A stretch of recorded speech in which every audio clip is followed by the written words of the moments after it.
Hey, everybody. Before we get started, I want to do a huge thank you to our top tier YouTube members. Currently, the YouTube stuff is turned off, having some issues collecting some of the funds that were earned on the channel. Hopefully, we are able to recover those. But before we do, I just want to say a quick thank you for the people who still did pay World Champ Level A, Triple Crown, Palmer Chisel, Grand Slam Champ, Freak Maniac 90210, and Raz.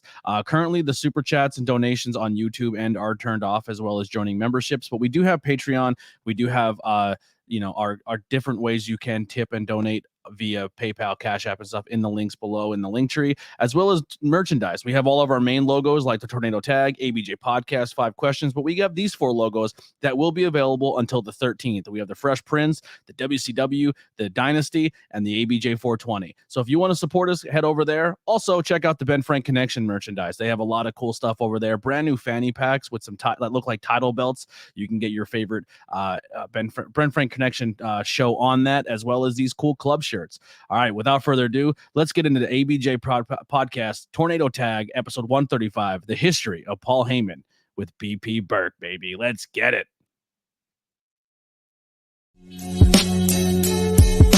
This is a Ben Frank Connection presentation.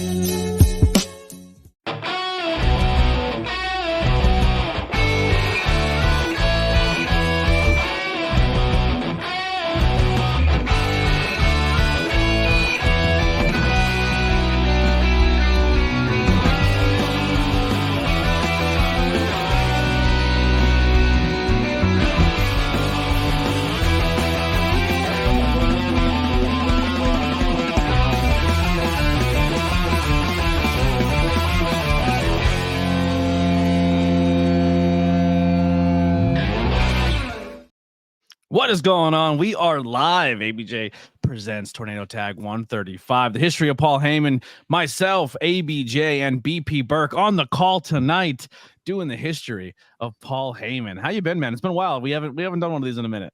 Yeah, since before Mania. So that was an adventure. Mania was an adventure. We ran into each other a few times there. Keeping busy with some wrestling stuff. But yeah, always good to be back on here. Back on we can't really call it the mothership because that's somebody else's gimmick. But yeah, the flagship, the original, the OG. Yeah. So well, let's kind of dive into that. What was your Mania like? How was your weekend? I had a great time. I was down there from Thursday to Monday morning. I went down there with the intention of maybe if the price dropped enough, I'm going to go to night 2. I'm going to both nights of Mania. Hung out on South Street with you for a little bit. Hung out at Attic Brewing with you for a little bit for Big Dan's birthday party. I wound up at Ring of Honor. I wound up at the Clusterfuck. I wound up at a bunch. Chris probably way too soon on the YouTube video. But I wound up at the Cluster. You know what? Just a fun time all around. We're not monetized anymore. You're good. Sat through an earthquake. All fun stuff. So it's funny. We were at Attic Brewing, and you were drinking. You were having a good time, and I remember you just look at your phone. You're like, "Here's the price for 2 nights," and he's like, "I might only just do night 2," and then another beer goes down, and then another beer goes down. You're like, "Guess who's going to Mania both nights?" Yeah. I'm proud that honestly, man, like you work really, really hard, not just in life, and like you work really hard at your job. You work really hard in content. You work really, like, you're just a hardworking dude, man. And honestly, like sometimes I get a little bitter when it comes to wrestling, and you keep me very grounded just for your love of the art and the idea of what pro wrestling is. And also your love for Philadelphia and all things Philadelphia. And I'm really happy that you pulled the trigger, because it is hard for you to spend $1 sometimes. I'm very cheap. I'm notoriously cheap. And the fact that you pulled the trigger and did it, like, I was really happy for you. I'm glad you did that. And that was really the final determination there. It was, well, okay, I was at the first WrestleMania in Philadelphia. That was 25 years ago. Who knows? It might be 25 years before it comes back. I'll be either 65 or dead by that point.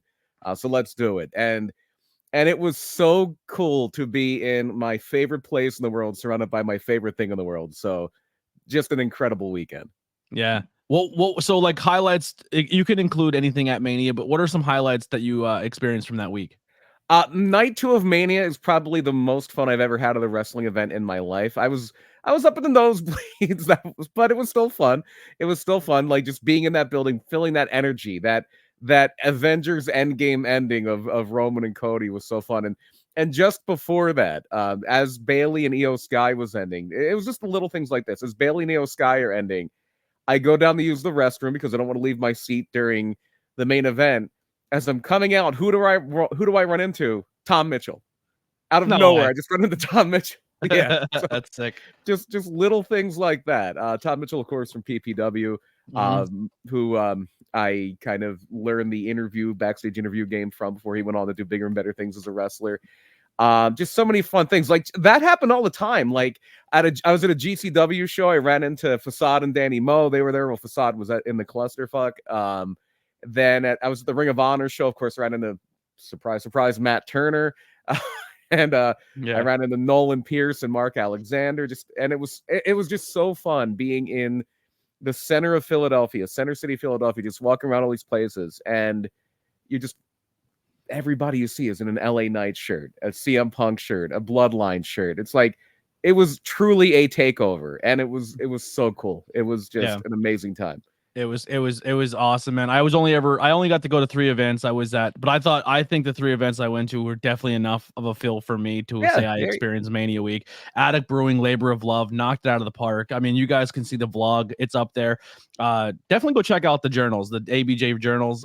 Day 1 and 2 for Attic is all there with Labor of Love, and then Suplex Vintage Wrestling Show was unbelievable. Like, I didn't realize how many people were there until I stood up and looked down both sides of the street and couldn't see the end of people. That entire block of South Street was full. That was an amazing time. I couldn't believe it. Like the I don't think I'll ever probably do commentary in front of that many people ever again. Like that's a pinnacle. You know what I mean? That's very cool.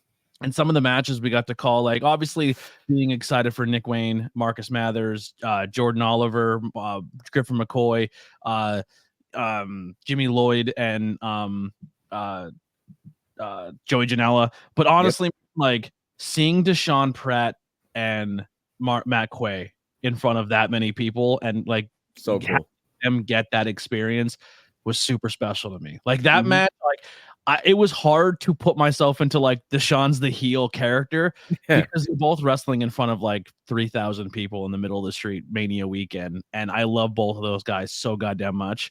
Like just wild times. So much fun. I love that show so much. Huge thank you to Labor of Love for letting me record there, as well as Suplex Vintage Wrestling for having me. That was awesome. I wouldn't trade that experience in for the world. So what do we got going on coming up? Just news-wise, speaking of WrestleMania, this is more big nationwide news, but it was officially announced today, April 19th and 20th next year, WrestleMania in Las Vegas. I'm going. I'm putting my claim. I'm probably going to be paying off this year's WrestleMania by then, so I'm very much maybe leaning no, just because it's going to be maybe a little outside of my price range, but who knows? Who knows? Anything could happen. I said that about I'll take you to Pilgrim. I'll get you tuned up. You'll be buying tickets. I'll be mortgaging my house to buy tickets to WrestleMania 41. But it should be a fun time. It's interesting though. Like I didn't even realize that's Easter Sunday. WrestleMania Night 2 is going to be on Easter Sunday. I'm dressing as Jesus. There you go. Yeah, sold. I'm going to be wrestling Jesus in Sin City. In Sin City. But more so locally. And don't tell me. I might walk around and drink beers as Jesus. In Vegas, nobody will bat an eye. Nobody will bat an eye in Vegas. Nobody will give a damn. Do what you want to. Oh, Jesus. Oh, another Jesus. Oh, another Jesus. Yeah, I'm definitely doing. And it also will be 420. Yeah, I will be tuned up for Mania Week. Yeah. But yeah, so as far as like stuff that is more local, more personal, coming up this coming Sunday, a week from tonight, I will be at Slatington Expo Center, as I usually am on a Saturday, but it'll be a Sunday afternoon. Sunday afternoon matinee show, 3:00, PPW Thunder Road. The Mecca Brian Johnson returns to the ring. Hasn't been in a PPW match in 2024. Was put out of action by Clutch Adams. He'll be back. He'll be in action against Clutch Adams. We announced a big show. What I think is going to be the show stealer, Diego Hill and GKM is going to be a big one. You talked about Griffin McCoy earlier. Griffin McCoy and the new PPW Women's Champion Sammy Chaos against Facade and Danny Moe in a mixed tag. It's going to be a fun show. It's going to be a really I think fun Sammy show. that week recently just like snagged 3 titles in one weekend and put Danny Moe through a door. Yeah, put Danny Moe through a door. I love Danny Moe, yeah, but I'm a Sammy Chaos fan. Sammy Chaos is something. Yeah, she's awesome. And then good luck PPW women's division. Like good luck. It's gonna be tough to see who can stop her. And yeah, but that was such a great thing. And with a very few exceptions, that Super Show 2 in April, we haven't done a show since then, it was something that it was a show that meant a lot to me because I put a lot into it, especially behind the scenes. And with a few exceptions, everything went off as good as can be expected. So I was so happy with that. But you know who would be an interesting one to come back and challenge Sammy? Christina Marie. Christina Marie, maybe. Yeah, that would be a good one. There's interesting. There may be some Blast in the Past coming up soon. I can't say a whole lot, but you may be looking into the past of PPW to see if somebody's kind of comes back to reclaim some territory. That's all I can really say. Interesting. That's all I can really say. You know who's another guy I'd like to see come back to PPW? Paul Bow. I hope you're listening. bring back an old champion. Bring back Sean Carr. Maybe, but yeah, who knows? There might be a little bit of something that could be happening soon. You never know. Yeah, that'd be exciting stuff. I will also be at PPW that week. I'll be bringing a friend of mine from the UK, used to live in the area. He's gonna come and hang out. The Addictively Speaking podcast, James, is gonna be coming with us that show. Gonna grab some content, hopefully get some 5 questions with ABJ with some people. The last one went really well. I enjoyed doing it. So huge thank you for Paul and everyone at PPW and Slatington for letting me film there. It's not just for wrestlers too. So if you want to be a part of it, hit me up. I'm down to talk to anybody and do 5 questions with. I was going to say you could talk to Chris White because he's involved in the beer business too, but he's a wrestler now too. Yeah.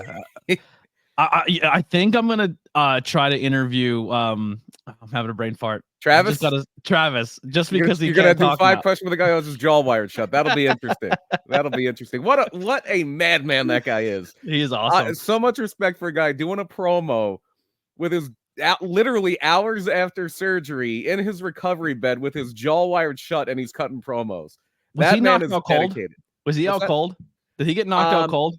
I don't know if he went out, but he was in a bad way. He was. It looked bad. Yeah. But he's not. He is insisting that he's not missing any time, not skipping any beats. That is a hustler. That is a good guy.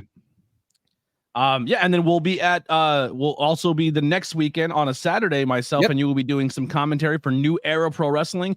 We will be getting our office on. We will be at the Steamtown Mall, baby. Yes. The Electric City. What's it called now? The Shops at Steamtown? Never been there. Yeah. Never been there. It's gonna be awesome. I think I've driven through Scranton, but I'm not sure if I've ever been in Scranton proper, or at least like Scranton, Wilkes-Barre. It's all the same thing. Yeah. If you've been in one, they just count them both as the same thing. They don't like when you say that, by the way. So I'm sure they don't. Yeah. So that's gonna be a lot of fun. So definitely go check us out at PPW as well as New Era Pro Wrestling all this week. I think that's all the shows. Yeah, I don't think there's anything else booked. If you want to buy tickets, links are below. The links below for PPW as well as New Era Pro Wrestling. Even if you're not in the area and you buy a ticket, send me the stubs so we can let the venues know that those seats are still, not available, but they're donations through the ABJ podcast. Right. Or if you can physically be there, please come. I think New Era is going to add a tab on their page when you buy tickets that's called the ABJ ticket. So if you're not physically going to be there, I think they're adding it. I could be wrong. So if you do support them and go about that route, it would be a huge help for not only myself and BP to use the Tornado Tag podcast to sell some tickets and help some local wrestling venues. Also, huge thank you to High Tension Wrestling. So not only are we live right now on my YouTube channel, we are also live on the High Tension YouTube channel as well. So we are simulcasting. So if you're watching this there, please head over to High Tension Wrestling and give them a subscribe as well. The link is below. Because we are going to be like a partner podcast. All of our content that will be on this channel will also be there and help them get their watch hours, help them get their algorithm going, that they're an active channel. And we're going to be teaming up with that. Also, make sure you support the Ben Frank Connection. A lot of great content over there. I believe today it might have aired. Listen, today was not a great day for me mentally, but we're bouncing back. But today they just dropped an episode with John Alba for their 1 year anniversary. Yeah. So and I think there was a special call in. I've heard there was, yes. Yeah. So John Alba does a podcast with a pretty broken guy, you know, and he may have called in the episode. So definitely go check that out. And their episode 50 just dropped with Mr. Kennedy. I didn't watch when he was there, so I don't know. Mr. Anderson, not Kennedy. Sorry. He wasn't, when I was consuming wrestling, I'd never really seen anything for him. Backlash happened today, just to kind of put you in perspective. I didn't get a chance to watch it yet. I heard it was a fun show. Yeah, the crowd was fantastic. I saw Randy Orton and Kevin Owens make their entrance, and that's all I really saw. I got the Cliff's Notes, so I guess the big news coming out of it was that I believe, if I'm not mistaken, Bianca Belair and Jade Cargill won the women's tag titles, but I don't know that 100%. I heard it wasn't a great showcase either. I heard Jade looked. I've heard that AJ and Cody Rhodes was very good, and of course the big news-wise is the debut of Tonga Loa, the former tag team partner of Tama Tonga, the Gorillas of Destiny now. Firmly God versus Usos. Let's make it happen. GODs versus Usos. We need it. Stop playing games. Book it. And that could be. It could be. A lot of people think it could be that OG bloodline versus a new bloodline, which they have to be very careful with that. Just because you don't want it to be NWO Black and White versus NWO Wolfpack. Oh, that's where we're going. Hopefully. This is Bloodline Wolfpack right now. Like, that's literally what's happening. This is NWO Bloodline Wolfpack. How's this for a segue? With the reluctant advisor for the Bloodline Wolfpack, one Paul Heyman. I'm gonna be honest. At first, when I seen the storyline, I was like, oh, I don't know if it got me. You know what I mean? I'm happy Tonga's there. I'm happy GOD's thing. But I honestly, what's making it exciting is the fact that Paul Heyman is putting over people who aren't on screen once again, and Paul is selling this story. The fact that Paul is terrified of like the way he's selling it for Solo is making it all worth the while. But yeah, so Jacob Fatu joins the bad side. Bring in Lance on Hawaii on the other side. I'm all for that. Yeah, I'm all for that. That's what we need. That's the only two members of the bloodline that I need left. Just put Jacob Fatu on one side and put Lance on Hawaii with the Usos on the other side. And if you want to add another one on that team, go for it. But that's what we need. I'm not a fan of mixing God as a bloodline. They're not bloodline. They're Tongan. It always annoys me. I can see that, but also like Snuka, wasn't he like married into? He like the honorary family, and I know that Haku was very much especially like The Rock. The Rock, in The Rock's first book, maybe his only book, he talks about Haku being Uncle Tonga. That's what he called him growing up, Uncle Tonga. Yeah. And literally, the first pair of wrestling trunks The Rock had were gifted to him by Haku, by Tama Tonga and Tonga Loa's father. I love Haku. God, I love Haku. King Haku. Let's put some respect on that name. King Haku. I'm sorry. I'm so sorry, King Haku. Don't kill me. I like my ears. But yeah, I'm pumped. The crowd was unbelievable. I think WB. Here's the biggest thing, wrestling fans. Step your game up. When you pay a ticket to go to a show, bro, France, and the UK for AEW, Puerto Rico. If you don't step your game up, they're going to book shows overseas, because that crowd, from what I've seen, absolutely bonkers. Like, how do you not want to be in front of a crowd like that all the time? Yeah, no, that is incredible. I seen a clip on Twitter where they're doing ring intros for phenomenal AJ Styles and Cody Rhodes, and the crowd is jumping so much in their seat. The hard cam is like shaking. Like, they had that place rocking. Like, and that's that scarcity thing. Like, they don't get a lot of live shows there. And France is really, if France knocked it out of the park, the UK always knocks it out of the park. Puerto Rico knocked it out of the park. And that was one of the great things about night 2 of Mania, especially. Night 1, the crowd was a little off. It was cold. It was cold in that stadium night 1. Night 2, like, that was the first time I've ever been in the building where the building literally shook. The building literally shook when Cody won that title. It was amazing. That's so sick, dude. Philly, but they said Philly's on the list again. Like, they definitely want to bring it back. They were really happy with the turnout, but they're also talking about maybe moving Mania to like up a little bit, like maybe to make it so it's not as cold for outdoor venues? Yeah, they did talk well, they moved it back about 2 weeks for next year, April the 19th and 20th. That's late for Mania. Yeah. And one of the reasons they did that too, but Vegas is in a cold weather city, so Mhm. and I believe Allegiant Stadium's a dome anyway. But or at least a retractable dome. But they didn't want to be when running that first weekend of April, they're consistently up against the Final Four on night one Yeah. because that's and the Raw after Mania, which is this big ratings grabber, is up against the NCAA championship game. So moving it back 2 weeks puts it in a bit of a dead zone in sports. The only thing you're really up against is baseball. The basketball playoffs, hockey playoffs haven't really gotten going full swing yet. It might be like the NBA playing games. They might be getting a few other things, but yeah, time will tell. Time will tell. Do you think we we will get a see. Mania in a not an American soil after these last performances? If we do, it's probably London. Money talks. Money talks.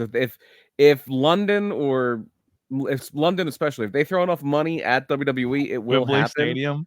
I think Mania at Wembley, and they might do it just to say we beat AEW's record. We'll get one more person in that building than AEW got. We'll give away They tickets. might do that. Never underestimate the power of spite. Never underestimate The that. It's the most pettiness of powerful. of Spite is WWE, the most powerful force in the world. Spite can move mountains. especially in wrestling. Yes, especially in pro wrestling. Yes, 100%. New Most of what T-shirt, happens in pro wrestling is fueled by born out of spite. spite. Yeah, Yes. fueled by spite. That's a new Yes. T-shirt. And with Mania, with London, the other thing too is you can do it where the time difference is not significant. You can do a London Mania. I'm not 100% on time difference, but if you started the Mania at like 2 in the afternoon US time, I believe that translates to like 8 p.m. GMT. I'm gonna tell you right So, now, when AEW was in London for their show, it feels like it was starting that Mania week for All In mhm, London, and I think that's going to be a recurring trend where like all these indie promotions run the same weekend, and it has that Mania vibe for All yeah, In. So if WWE does it, man, that local independent scene in London is bonkers. that UK independent scene that the WWE helped kill 8 years ago. Yeah. Yeah, it's unbelievable. Like it honestly, it was my favorite experience I've ever had. Like it was so much fun. Like how you said people walking around Philly Yeah, and like, dude, you're walking around London like at a tourist spot for the Beatles, and there's a guy mhm, wearing a MJF shirt, and you're just yeah. like, let's go, baby. Like it was Like, awesome. yeah, and that was so cool, and especially the places that kind of went along with it. I didn't wind up going there because it was packed, like it was, you couldn't move. But I was going to stop by McGillen's Old Ale House in Philly, which is the oldest continuously running tavern in the country. It's been open and continuously running since like the 1800s. Yeah. And it's in this it was just so packed in there, but they had like their entire menu, or they had a special menu that was all like Helena Shell tacos and things like that. So they really jumped into it, but it was too packed, so I went to the barcade next door instead. Yeah. All right. Well, let's jump into our topic this week. Speaking of Last time, Philadelphia, yeah, speaking of Philadelphia, we did I got some feedback on our last episode. Someone says, I waited 20 minutes to hear the episode, like to hear about the topic. Well, welcome to the show. now That's you're how we waiting start every 24. How do you like that? yeah. Because you complained, now you're getting an extra 4 minutes, you son of a bee. That's what we do. We usually, have a little bit of banter in the beginning, and then we dive into the main topic. But let's get into it here. Episode 135, the history of Paul Heyman. And what a history it is. What a history it is. This is a guy who he has had his hand in so many things, and he is a guy, Paul Heyman, who really is kind of the last real manager. And what I mean by that is the last guy who was a manager when there were still managers, like when a Mhm. manager was an important part of the equation. And even before that, he has been in professional wrestling. Paul Heyman, I believe, will be 60 next year. I believe he'll be 60 in 2025. He'll be coming up on, at that point, close to 50 years in the business. He literally got in like his early teens. Mhm. And we'll get that here. And so Heyman is of course, from New York, Scarsdale, upstate New York, Westchester County, and his father was an attorney, a personal injury lawyer, and a WWE2 veteran. His mother was actually a Holocaust survivor. She was legitimately went through that. That was something that really shaped him. I forget who it was with, but he really bonded with somebody over. Todd Gordon, the founder and original owner of ECW. They I don't know if Todd Gordon's family was. I don't know if he had any like immediate family like that was also a victim of the Holocaust, but they bonded very, very strongly over that. And yeah, Heyman wound up talking his way backstage in Madison Square Garden with Vince McMahon Sr. when he was 13 years old, taking pictures. I believe he took pictures from the crowd and then like showed them, somehow wormed his way backstage. One of the things you're going to learn about Paul Heyman is he has the gift of gab. He is somebody that he has that silver tongue. He can work his way in any situation. If he was a Fallout character, I know Fallout's like a big thing now because of the TV series. Charisma 10. beat, yeah. Charisma 10 plus a 10 bonus. Yeah, 10, and then charisma 10. Intelligence is probably very high as well. Yes. Agility, no. But when he was younger, maybe. So Heyman was very into photography at first. Took a lot of pictures. He would take pictures ringside, and this is where, and Stephen Chambers in the chat kind of brought this up. This is where the parallels with Jim Cornette start. And for a while, those two were very intertwined early in their respective careers, where Jim Cornette got started taking pictures in Memphis. He took pictures for Jerry Jarrett's promotion, and Paul Heyman did the same thing for the WWF, taking pictures as a young teenager.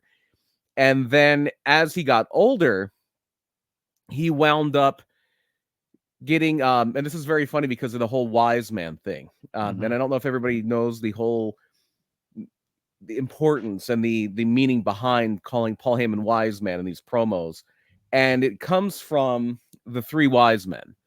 And the three wise men were the WWF had a system where pretty much every heel, or at least every heel that was getting a push, had a manager.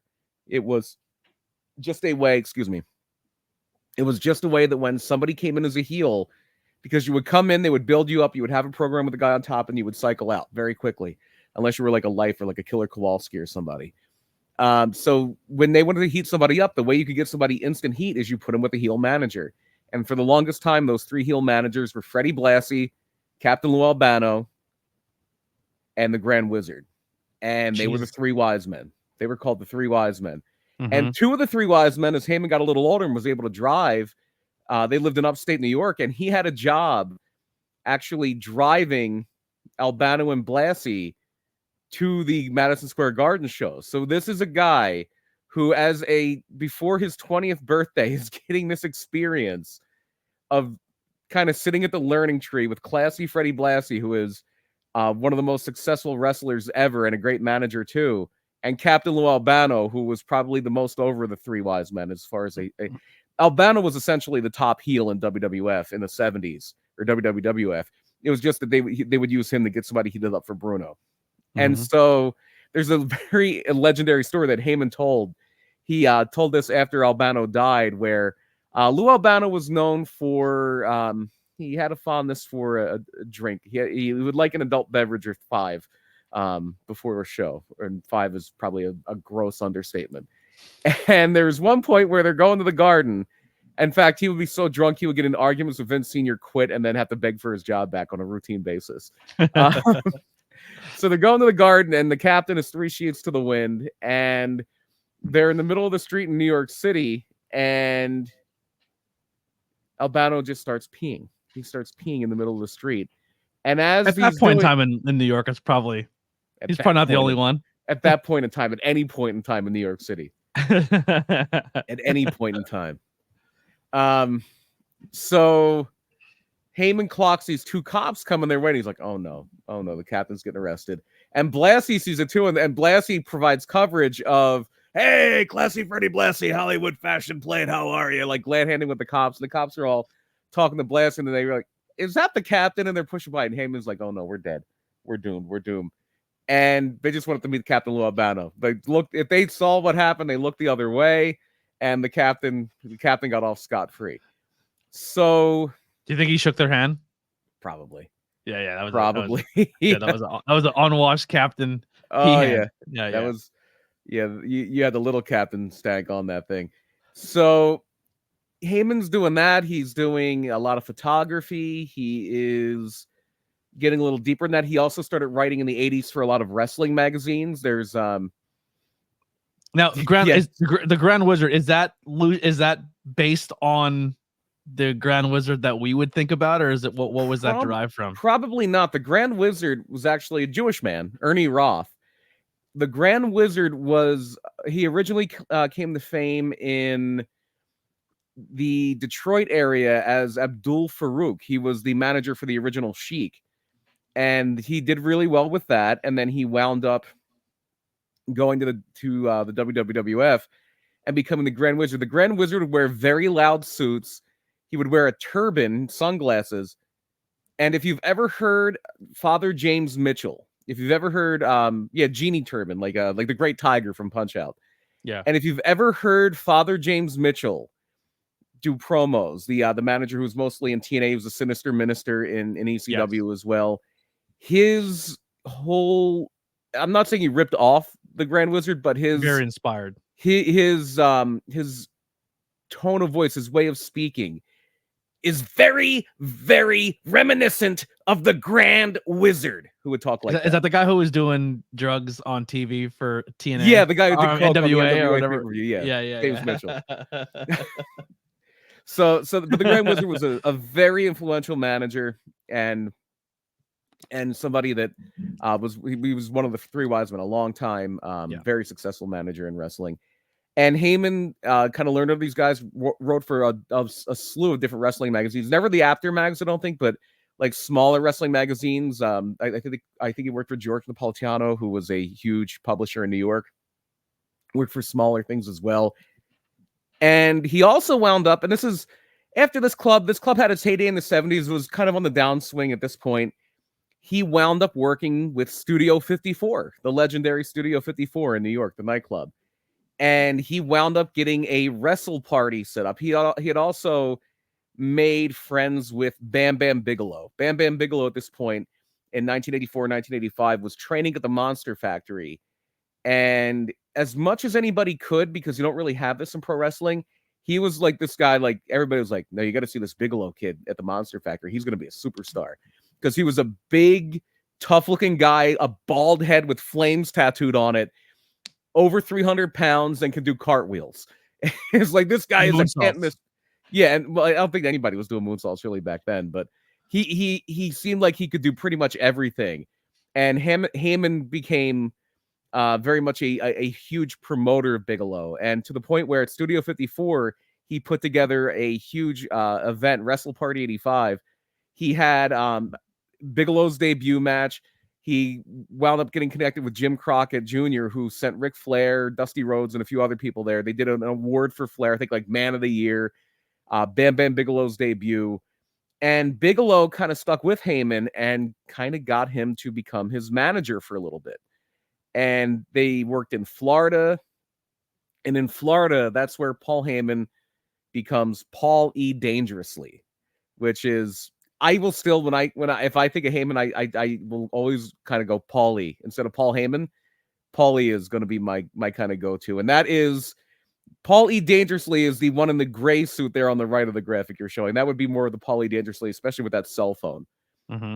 That cell phone is the trademark. And there was a Michael Keaton movie called Johnny Dangerously, and because he kind of had that look, that's where the Paul E. Dangerously thing came from.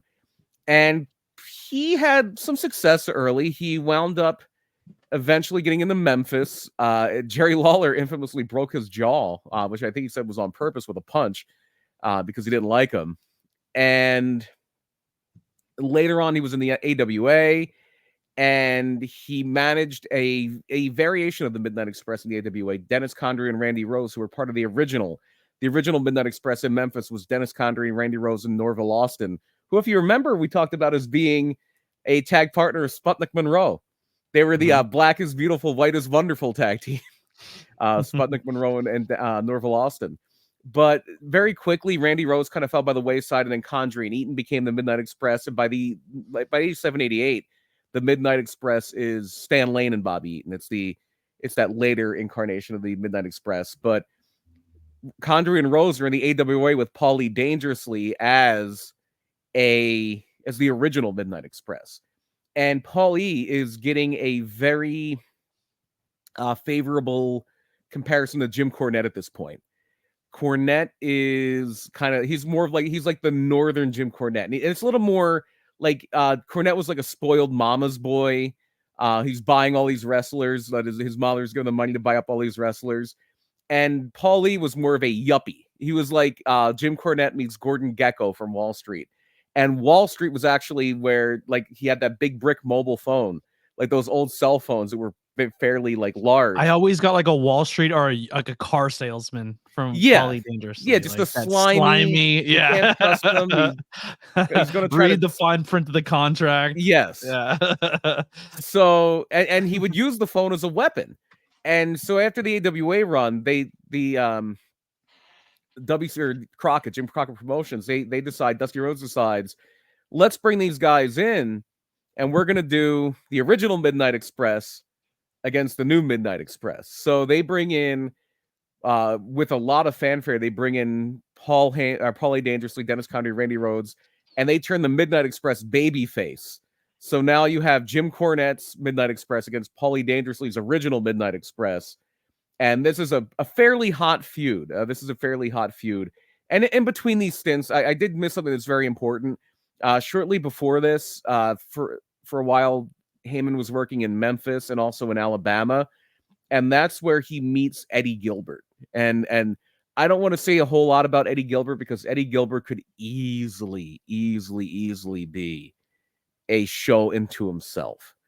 Eddie Gilbert was ahead of his time creatively. And if he had come around 20 years later, he would have been a very successful wrestler because the only thing that was holding him back in the 80s and early 90s was his size. It was the fact that he was under 6 feet tall.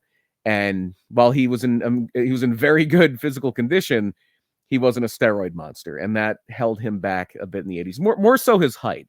More so his height than anything else. But is he kind of like a Backlund? No.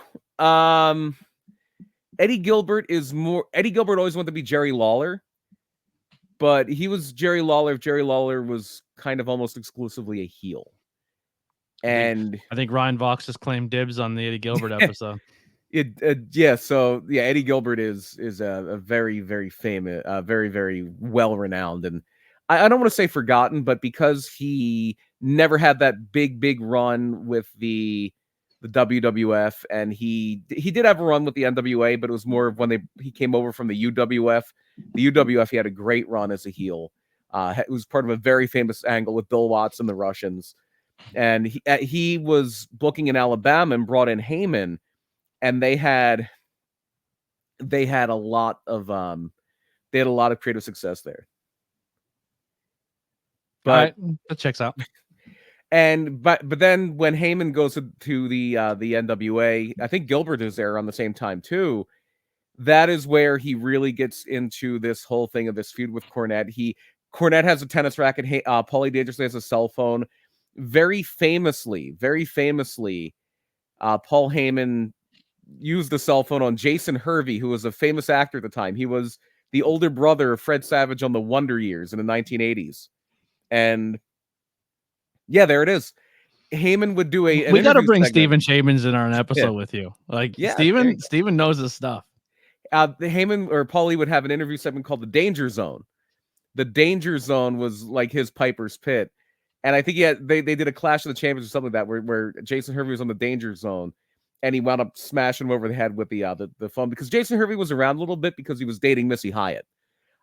Missy Hyatt had, I think, broken up with Eddie Gilbert at that time. Eddie Gilbert was one of the many dalliances, one of the more serious dalliances that Missy Hyatt had. She came into the business through another wrestler, Hollywood John Tatum, And then, but I think she had the closest relationship with Eddie Gilbert, and I believe She they were also married brought for a in bit. she brought in Buff Bagwell, didn't she? Missy She Hyatt? dated Buff Bagwell for a little bit, yeah. Like she's the one who broke him in. Like she's seen him and she's like, "You should be a wrestler. Like you have a good look." Yeah. She dated she briefly dated Jim Kelly from the Buffalo Bills. Okay. She dated Rod Brindamore from the Philadelphia Flyers, hockey player. But I believe that the Missy Hyatt and Eddie Gilbert were married. She may have also been married to John Tatum for a moment. But Gotcha. Missy, Eddie Gilbert, Paulie Dangerously, all of these people are in the NWA, Jim Crockett Promotions, in 1988. And the Midnight Express angle kind of comes and goes, and there's an infamous tuxedo match at Great American Bash 89, which is an amazing pay-per-view. There's a tuxedo match with Jim Cornette and Paulie Dangerously that is better than any right it has to be, because they actually have some psychology behind it. I think Cornette's hurt, but they still have a really good match. They work his knee injury into the match. And then after that kind of fizzles out, and Dennis Condrey and Randy Rose leave. Randy Rose, one of them actually left before the blow-off match. Was like the loser of the fall has to leave, and Jack Victory winds up being a part of it. But then after that, for a little while, Paulie Dangerously managed Mean Mark Callis, who would of course go on to become the Undertaker. But he was a singles wrestler with Paulie before he became a skyscraper. And then he kind of for a little bit, he winds up being phased into more of a commentary role. Commentary, interviewer, works a lot with Jim Ross, works with Gordon Soley. I think he was in and out a little bit. So he was a commentator for about a year and a half, 2 years there. Until 1991. In 1991, there's a lot of turmoil in the NWA. At this point, it's WCW. Jim Crockett has sold the company in late 1988. They kind of floated between the NWA and the WCW name, but by 1991, it is firmly WCW. They don't call them, the champion's not the NWA champion anymore. Jim Crockett has nothing to do with the company. Dusty Rhodes has nothing to do with the company. Actually, Dusty Rhodes is kind of on his way back, but he's on his way back halfway. Mm-hmm. By 91, Dusty's still in. No, Dusty came back in 91. I was a little confused on the dates here myself. But by the way, BP's freestyling this whole thing. Yeah, there's no notes here. There's no notes. I just want to. So if I'm stammering, I apologize. I want to tip the hat a little bit. BP is 100% freestyling this. I love this guy. So this is where we get into where Paulie really comes into his own. And this is in 1991. Ric Flair leaves. Ric Flair is gone, and he's in the WWF. And now we need to kind of do whatever we can to make people forget the Four Horsemen, which is hard. Arn Anderson's around, but Ric Flair's gone. Tully Blanchard's gone. Ole Anderson's backstage. He was actually booking for a little bit, and then Dusty came in. So one of the people they're getting in, because he had some disputes with Vince, is Ravishing Rick Rude. So at Halloween Havoc 1991, the WCW Halloween Phantom it comes in, and it's Rick Rude, and that slowly begins the formation of one of my personal favorites. You're too kind. One of my personal favorites, the Dangerous Alliance. So the Dangerous Alliance is the dominant stable from 1991 into like early mid 1992 in WCW. And what a group this is. The Dangerous Alliance consists of Ravishing Rick Rude, who was the leader, the centerpiece.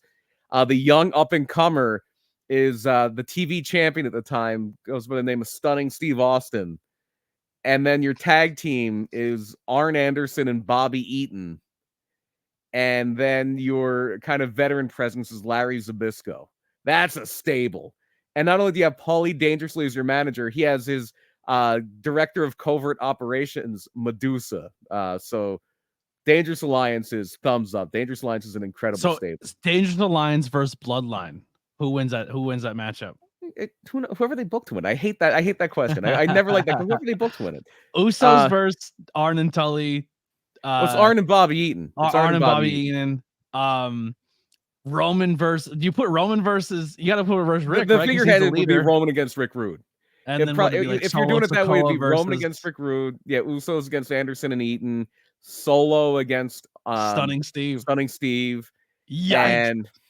and then Zbyszko against like Sami Zayn, I guess. Sure. Zbyszko wound up turning babyface too. And no, you do all 5 and you put it in the War Games because as Ryan Box in the chat, best War Games ever. I'm always back and forth between that one and the one from 91. I am a huge Brian Pillman fan, so I have a very soft spot for the 91 War Games. I'll tell you what, we have a War game shaping up that looks like it's going to be pretty interesting this year. Yeah, we do. Bloodline Wolfpack versus Bloodline. But 1992 is a huge year for the Dangerous Alliance. Rick Rude is probably the I mean, Vader is your top heel in the company at that point. Vader's kind of running through people. But Austin is, and he's so different than Stone Cold. He's just a cocky heel, long blonde hair, just almost a completely different wrestler. But Heyman and Austin just say they learned so much from Rick Rude. They learned so much from Rick Rude. And Rick Rude was at the top of his game here. I love Vader, but you could have made an argument that Rick Rude should have been your world champion. He was the U.S. champion for most of this run. But yeah, Rick Rude was the man. God love Lily. She's still new. Yes, Austin had long flowing. He had long flowing blonde hair. In fact, I before I had to go do some stuff today, I was watching. I forget what inspired me to watch this, but I watched. It's one of the worst pay-per-views ever. Great American Bash 1991. I watched the first match, which is a scaffold match between Steve Austin and Terrence Taylor. And Bobby Eaton is on the other side. Bobby Eaton's a babyface. This is pre-Dangerous Alliance. And PN News, who was like a 400-pound big dude. And I like they were so terrified to be on that scaffold. You could capture the flag, so you didn't have to throw anybody off the scaffold. Mm-hmm. And I was like, yeah, it was bad. But that Austin's hair was rocking at that point. And his I believe his second wife, Lady Blossom, was there. That was his manager at the time, his valet.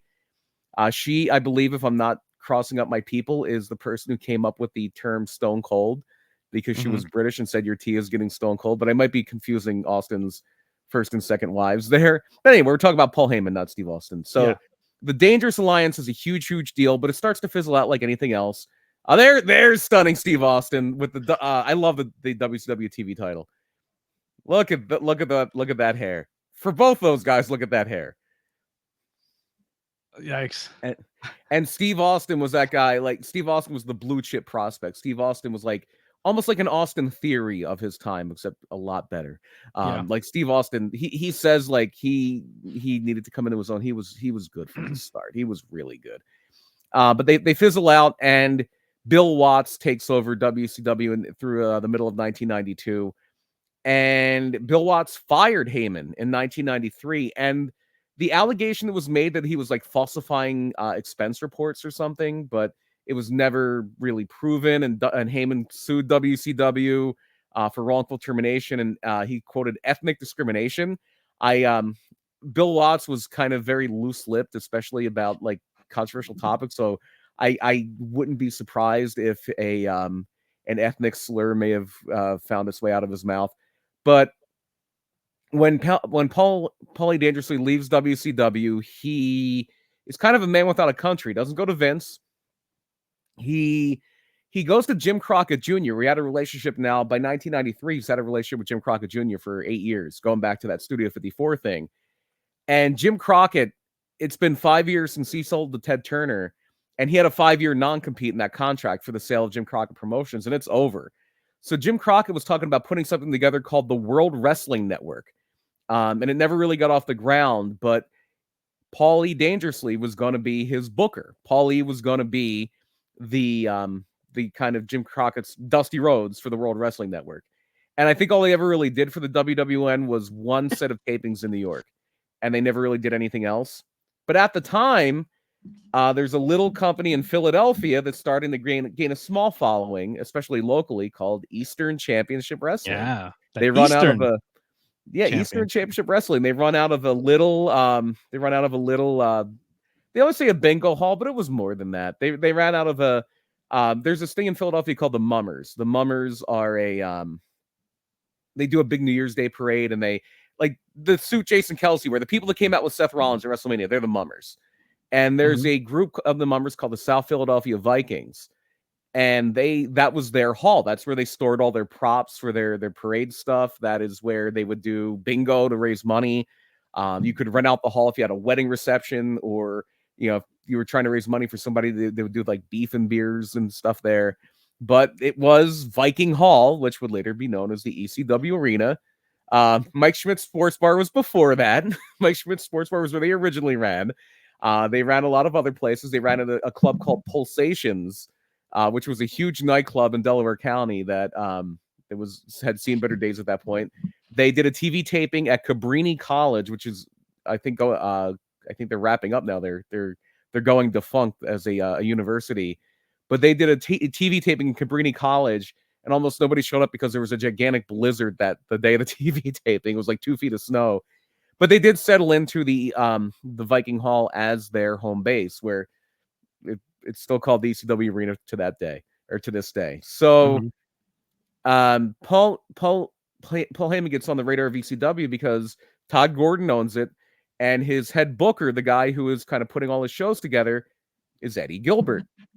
And Eddie Gilbert wants to bring in Paul Heyman basically to assist with booking and to be a manager and to help produce interviews, essentially, because Paulie was known for being a great interview guy. And a lot of this because I read Todd Gordon's book last year, a lot of this is going to be kind of his side of the story, and Heyman's side of the story as well. But basically, Paul told Todd Gordon, I don't want you to pay me any money, but just so you know, I'm here scouting wrestlers for Crockett. And Gilbert and Gordon wound up becoming on the outs. There was a lot of fighting there. And unfortunately, Eddie Gilbert, shortly after that, wound up in Puerto Rico, where he passed away later that year. He was only 33 years old. So then after Eddie Gilbert was on the outs, Todd Gordon made Paul Heyman the booker. Now, Gordon claims a lot of the creative stuff he was still doing, but Paul was the guy who was always facing the talent. Like, Todd's your money guy, I'm the creative guy, was essentially the division of labor there. And he was a manager. He managed Sabu, he managed 911, and they wound up having a deal with the NWA. And obviously that goes away when Shane Douglas throws the belt down. That's when they become Extreme Championship Wrestling. And by the 90s, or by like 1995 or so, that is when Paul Heyman becomes the owner of ECW. And Todd Gordon is still around, but Paulie is the owner. And there's some people say Paulie bought him out. Essentially, Todd Gordon is kind of alleged that Paulie kind of screwed him out of it, for lack of a better term. Like, Todd was kind of out of money. They had made these TV deals where they were buying time on like MSG Network in New York and Sunshine Network in Florida, and they were losing so much money that eventually it was just like, just take on the debt. Just take on the debt. I'm out. And he wasn't out, like, he was still an on-screen character. He was still doing a lot of stuff there, but in 1995 it becomes Paul Heyman's company. Yeah, and here's the thing too. You have to realize this guy has been around since he's 14. Yeah, and around Vince Sr. and then works his way. Yeah, works in that territory and probably is just soaking up as much knowledge as he can, and then goes down south and deals with like dudes like Jerry Lawler breaking his jaw and like, you know what I mean, like going through it, you know what I mean? Because like, we're only on a small independent wrestling scale. This like and sees some stuff. Like, this guy is just soaking it in. Goes to WCW, probably thinks that's his lifer. Gets taken out from there, and then sees this company and sees the talent and goes, I can run this. And sees that it's starting to get a small cult following, and he's just going to throw gas on that fire. And they did a great job. Like, Heyman and Gordon, no matter what you want to say, they did a great job of turning that into ECW. Changed wrestling forever. Like, there's no Attitude Era without ECW. There's a lot of wrestling today is, I mean, during the Hall of Fame speech, he's like, if you think ACW is dead, you can suck my dick. You know what I mean? Like, it ain't dead. I'll go so far as to say there's a chance that without ECW, WCW wins.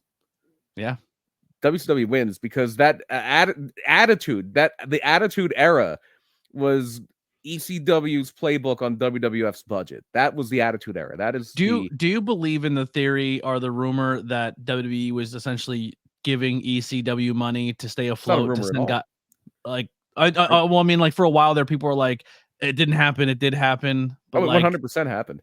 yeah. Here's the way it happened. This is Heyman's version of events. If I'm jumping too far ahead, you can No, just no, tell no. me. You're We'll get you're there in a fine. second. You're Yeah. fine.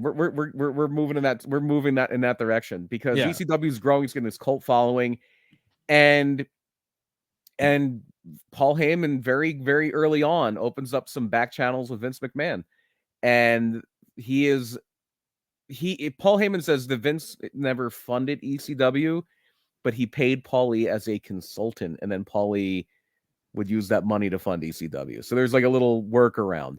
There's a little workaround. And the fact that he became so good with talent and respected by talent and seeing things that other companies weren't in talent, like he just cherry picked rejects essentially that people thought weren't good enough to be on their TV and built ECW with it. Like Shane Douglas. Shane Douglas is Sabu was just he was really famous in Japan, and he was like he had gotten tryouts other places, but nobody really wanted to deal with Sabu, and his style, like the mainstream wrestling, especially the WWF, wasn't ready for a guy whose whole gimmick is he's suicidal, homicidal, genocidal. He goes through tables and stuff like that. Like WCW tried with Sabu in '95 and it didn't work. But there were some other things like I believe Heyman said they were getting money from Def Jam Records to play music for Too Cold Scorpio. Like there was a music licensing thing or that there was something with Too Cold Scorpio where, I think they were getting like $1,000 a week for from Def Jam Records or something like that. But essentially, like their shows, like the old ECW TV shows, a lot of your commercials were for ECW. It was like ECW tickets. It was buy this ECW videotape. It was basically they were selling their own product. And as you get into the later 90s, like 96, 97, that's when you start to see that the Monday Night War is in full swing, and WWF starts to rely on ECW more as a kind of breeding ground for people. Like they would send people down there to learn. They would send people down there to develop. It was like a proto developmental. They would send them to Memphis. They would send them to ECW. And it's wild that like now we watch wrestling, and if Tony Khan goes on TV and says something about WWE, you're like, you don't do that. Oh no, that's terrible. How can you fun? take shots? Stop it. That was the best part of the 90s. You can't take shots at other companies. Sure, just worry about your own company. Paul Heyman would put storylines of Mick Foley wearing WCW shirts, and they made fun of the BWO. Like ECW was founded on saying F the mainstream products and openly saying it. Shane Douglas would call out Ric Flair every show. Dick Flair, I challenge you to come here. Like, there was, and Heyman was smart enough. Heyman was smart enough to know that Vince was respected by his audience more than Eric Bischoff was. Like, they didn't like WWF. WWF was cartoonish. WWF was a circus. It was for kids. This is for adults. We like this better. But they at least respected Vince. They hated Eric Bischoff. Eric Bischoff was this Ken doll, smiling, empty suit that we hated. ECW versus Jakar, those are two very different styles.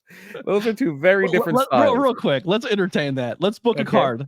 Let's book an ECW versus Shakara card. Well, you kind of got you almost have to do Tommy Dreamer against Eddie Kingston as your main event. That's got to be your main event. But that is, you can star that, and then you can look at like, okay, the guys who would you put Van Dam against? Like there's so many like athletic people like Fire Ant, Van Dam and Fire Ant, or Van Dam and Sabu against the Colony. You can do Van Dam and Sabu against the Colony. There you go.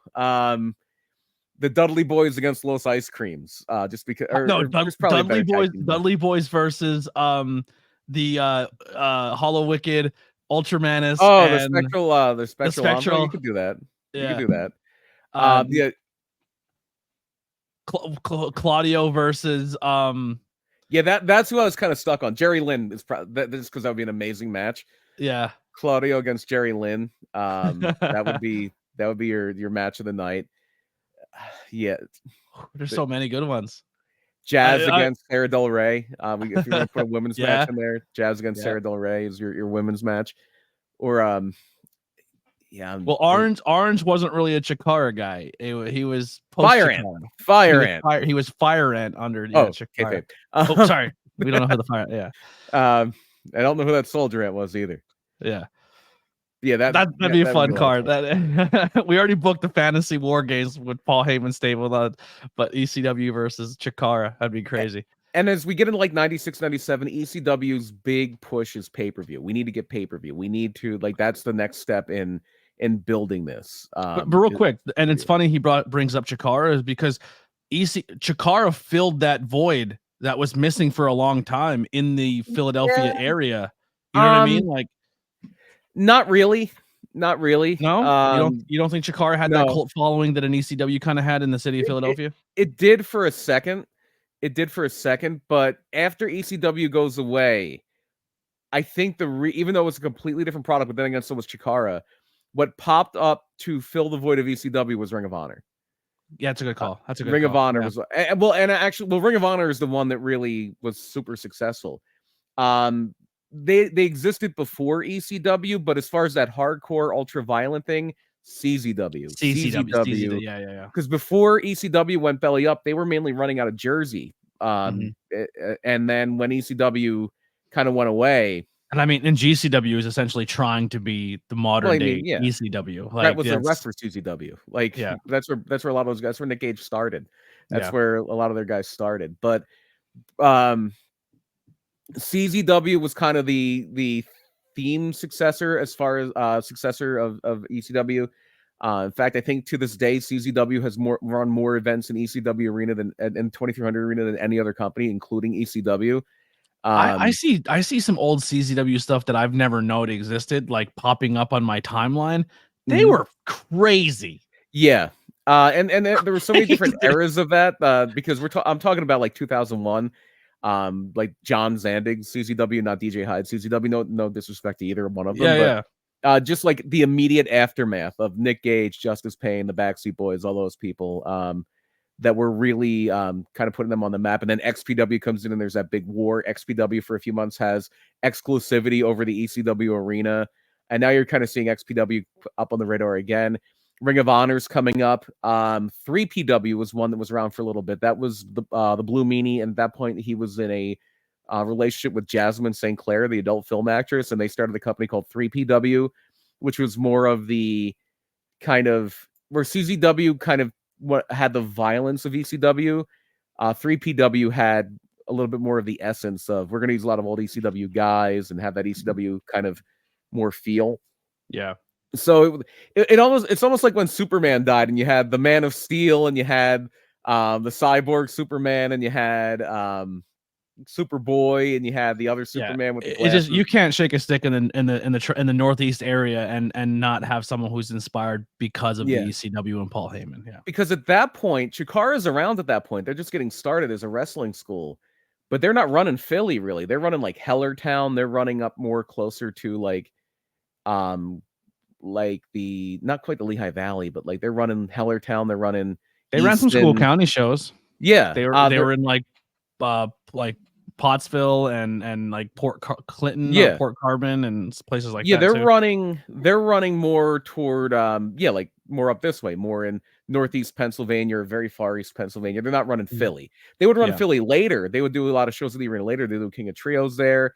But that was when CZW kind of is down on a little bit of a downswing. 3PW didn't last very long.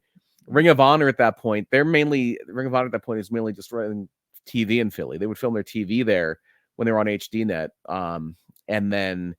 But Ring of Honor kind of shifted their big shows to New York. They would run, because I was living up there at the time. They were running they would run North Jersey and Edison, Inman Sports Center. They would run the Manhattan Center, which was where they used to tape Monday Night Raw. They would run the Hammerstein Ballroom for really big shows. So Ring of Honor became more of a touring company and less of a Philly specific company. Yeah. So that's when Chikara slides in. Chikara slides in kind of like the 2006, 2007 time, like the mid 2000s, and really kind of fills the void of CZW kind of entering a lull period, 3PW not really lasting very long, and Ring of Honor becoming more of a touring company. Yeah. So that's the void that Chikara fills. To shift gears back to ECW, are they the ones who you say put Hammerstein on the map? For a wrestling venue, yes. Yeah. I mean, it's a legendary concert venue. Like I know one time, Ring of Honor, I went to a Ring of Honor show at the Manhattan Center, and as you're leaving, the Manhattan Center is a huge complex in New York City, And when you say the Manhattan Center, and like you think about Raw, you're really talking about a building called the Grand Ballroom, which is at the top of the Manhattan Center. And the Hammerstein Ballroom is on the other side. And I think one time while Ring of Honor was in the Grand Ballroom upstairs, there was like a Disturbed concert going on in the Hammerstein. I remember one time I went to a Ring of Honor show at the Hammerstein Ballroom, and there's all this security. This is like 2008, 2009, somewhere on there. There's all this security. Like it was raining. You had to check your umbrella. You had to, if you had a coat, you couldn't have your coat on. You had to leave it at in the front. There was like pat downs and stuff. Like, what the hell's going on here? It turns out that as there's wrestling going on and the Hammerstein up in the smaller Grand Ballroom upstairs, Madonna is doing dress rehearsals of her upcoming concert tour. Oh wow. Yeah. But yeah, ECW was the first one to do, like, they would do a lot of pay-per-views at the Hammerstein, and then the one night stands were very famous. But the first pay-per-view, kind of looping it back, there were some controversial incidents. The mass transit thing, they had a fire chair incident where a fan got burned at a show. And then the Sandman got crucified at the same show, and Kurt Angle was supposed to sign with ECW, and he walked out and said never. It's like not a chance. And so finally they get their pay-per-view in 1997, and again, and Paulie and Vince, or ECW and WWE are kind of a little tight-knit at this point. They would bring people in, like Brockus was a guy that WWF was trying to, at the time, WWF was trying to really build up. He came to ECW for a little bit. Darren Drozdoff, I believe, was there for a little bit. Al Snow kind of reinvented himself. He was signed by WWE, but they sent him to ECW, and that's where the head gimmick started. He started doing that in ECW before it was ever in the WWF. Real quick, when did you become aware of ECW? Or early. how? It was early on. So in 1993, I briefly lived in the state of Delaware. And in 1993, I moved back to Pennsylvania from Delaware, and I lived in Delaware County, which is right outside of Philly. That's where I'm from. And there was a channel called Sports Channel Philadelphia, and they would show like Phillies games, Flyers games, Sixers games. It was the forerunner to right now Comcast Sportsnet Philadelphia, or NBC Sports Philadelphia. Before that existed, there was a channel called Sports Channel Philadelphia, and just flipping through channels, I was very, very good at finding wrestling. I just flip through channel. Oh, wrestling, I'm in. And in 1993, flipping through channels, there's wrestling, and I see like Road Warrior Hawk is there, and Eddie Gilbert's there, and I know Eddie Gilbert because the year before that, Eddie Gilbert was in a company called the Global Wrestling Federation, or maybe it was even 1991, which was out of Texas, and they were on ESPN. Actually, they were on ESPN2, and Eddie Gilbert was one of their big stars for like the first couple of months before they all ran out of money. And so Eddie Gilbert's there, and then you see this crazy guy Sabu, and so ECW is on my radar in 1993, which is fairly early on in their existence, because there was a company before that called the Tri-State Wrestling Association, maybe Alliance, TWA. I always known it was TWA, and they would run shows, pretty big indie shows in Philly. They would draw some big crowds, but again, they ran out of money. And Todd Gordon kind of came on as an investor in Tri-State Wrestling, and the guy who ran it, Joel Goodhart, just it went belly up. He had a radio show on the sports radio station in Philly, and like the week before a show, he said, "Yep, the show's canceled," and it was supposed to be Buddy Rogers and Buddy Landell in the Battle of the Nature Boys, and it never happened. But he kind of also skipped town with the pre-sale tickets, and that is why, to this day, if you're in Pennsylvania, you have to post that $10,000 bond for promoting a wrestling event. It's a Joel Goodhart rule. So, real quick for me, I had a friend, we talked wrestling, and he was older than me. Our moms worked together, and he was always like, "Bro, you gotta watch, like, you love wrestling." And he goes, "Why do you watch this and this and this?" And I go, "Bro." I was like Rudy's dad. I was like, in this house, there's only one football team that plays, and that's the WWE. Like, I was like the Rudy guy. You know what I mean? Like, I didn't watch anything else. The only time I really ever consumed WCW at all was because of the N64 video games, WCW versus WCW Nitro and World Tour. It's the only reason I consumed WCW is because those games were so good. But I didn't know who I was playing as. I was just like, this game is fantastic.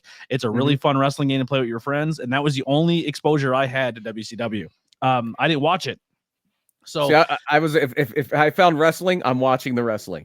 Yeah. I don't care if it's ECW, WCW, WWF, Global. It yeah, doesn't matter I if was it's wrestling. I'm very there. brand specific. I'm glad I have grown out of that, and I wish more wrestling fans wouldn't be that way, because I'm watching people now who are like, I only watch WWE. I'm like, you're missing out, man. Yeah, This point in time in wrestling, if you're only watching one and you say you love this business, you are doing a huge disservice to yourself. But I agree. this kid was like, yo, there's this thing called ECW, it's extreme and it's real. And I was like, what Oh, do you you would mean always it's hear that. real?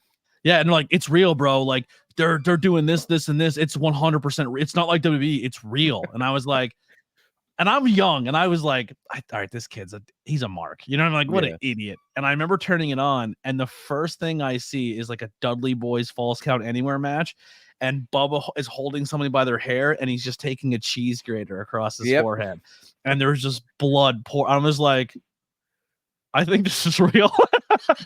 It allowed you to suspend that disbelief for a little bit. It did. Younger. It got me. And there were always urban legends like, oh, if you go to an ECW show, you have to sign a release. You have to. Yeah. You have all that to, was fed to me. Yeah, like there were always those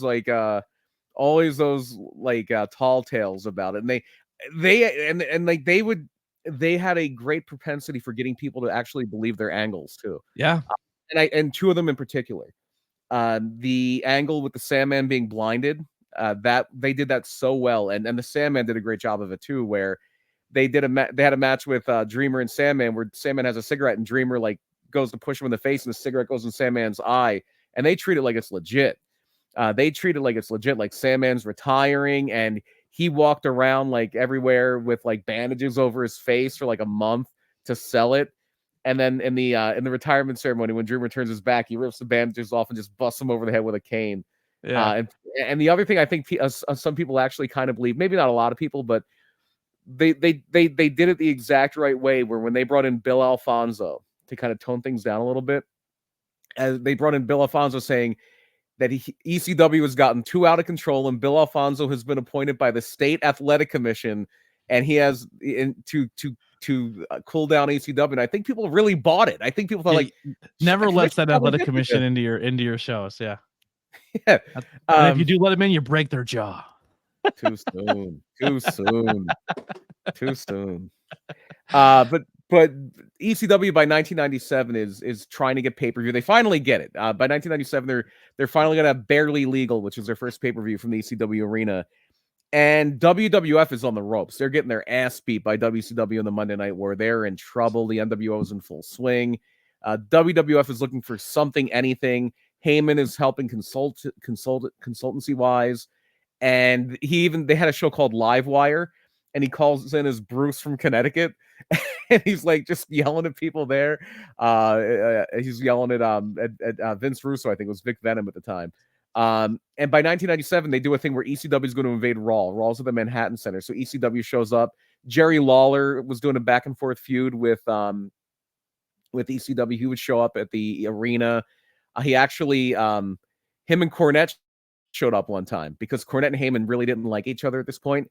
Going back to the NWA thing where Shane Douglas threw down the NWA World title, the guy they really screwed was Dennis Corluzzo, who was the NWA promoter out of New Jersey, and Jim Cornette was very friendly with Corluzzo, and there was bad blood between Cornette and Heyman forever. But Lawler and Cornette showed up one time, and I remember, I think it was Lawler hit Tommy Dreamer with the Sandman's cane and caught him and ruptured his testicle. So very painful injury there. But they do a thing on Raw where the BWO shows up. Rob Van Dam starts showing up as Mr. Monday Night. There was a little bit of working back and forth and like an ECW versus WWF feud throughout 1997. But what's happening is when WWF really starts to come up in 1998 and Austin's taken off and The Rock's taken off and wrestling as a whole is taking off, because by 98, like WCW is still going pretty strong. Like they're starting to lose steam a little bit, but 98, both companies are really, really going strong, and the war is in full swing. And what that did, and this is great for the boys, is it rose. There were bidding wars for people. And if you couldn't steal somebody from WWF or WCW, oh, let's get a guy from ECW. So ECW had to start paying their talent more to keep them around. And it just wound up becoming that bubble got so big that Paul Heyman couldn't fund it anymore. And they weren't making enough money to fund it. And that's why ECW gets into financial trouble. They say by the time that they were at the end of their rope in like 2001. They get a show on TNN for a little bit, but TNN was just kind of using them as a test case because they really wanted to get WWF. And in 2001, they do make the deal to get their 2000 or 2001. I believe 2000 is when Raw went from USA to TNN, and then later it was Spike TV. And they also got kind of screwed out of some video game royalties. They had two video games actually, Hardcore Revolution and Anarchy Rules, and the publisher of the video games was Acclaim, and Acclaim went out of business. So they were supposed to get royalties on those video games that they never got because Acclaim went belly up. You didn't get the pay-per-view money right away. So by the time ECW closes down in 2001, they have $7 million in debt, but they were owed $3 million in pay-per-view money, but still, they were still $4 million in the hole. Mm-hmm. And Heyman had kind of checked out at that point.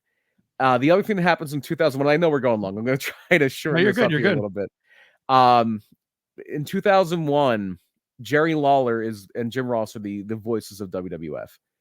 And Jerry Lawler is dating Stacey Carter at the time, who was the Cat in WWF, and she got fired.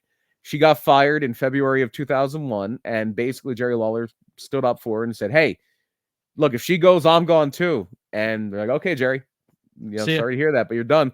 And so when Jerry Lawler leaves, Paul Heyman joins Jim Ross in the commentary booth, and it's the first time he's done commentary regularly since the early 90s in WCW.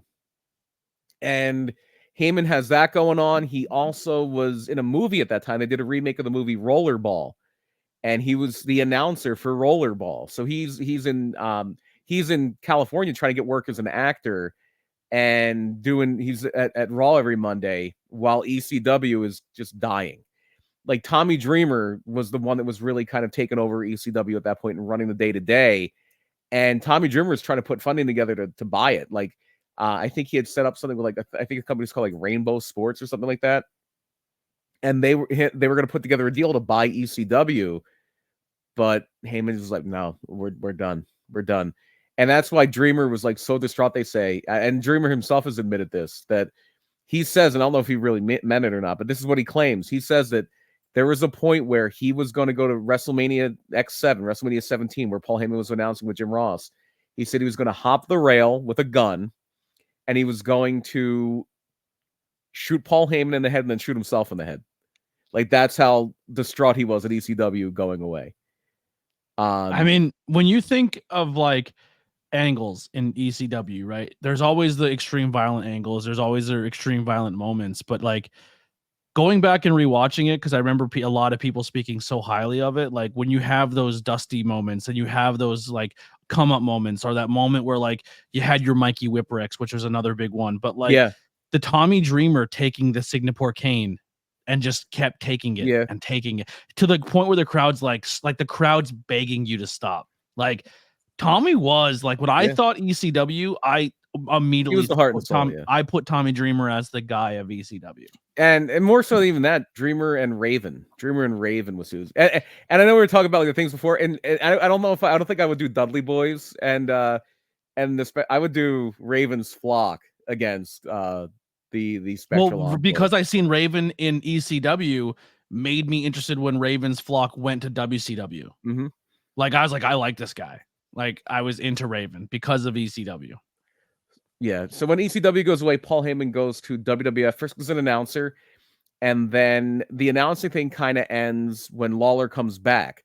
So when Lawler's gone, that's when WWF buys WCW. They're doing the invasion, and WWF was one of the creditors for ECW. ECW owed WWF a lot of money. I don't know if they took out loans or what the deal was, but WWF was one of the people who, when ECW went bankrupt, were one of the people they owed money to.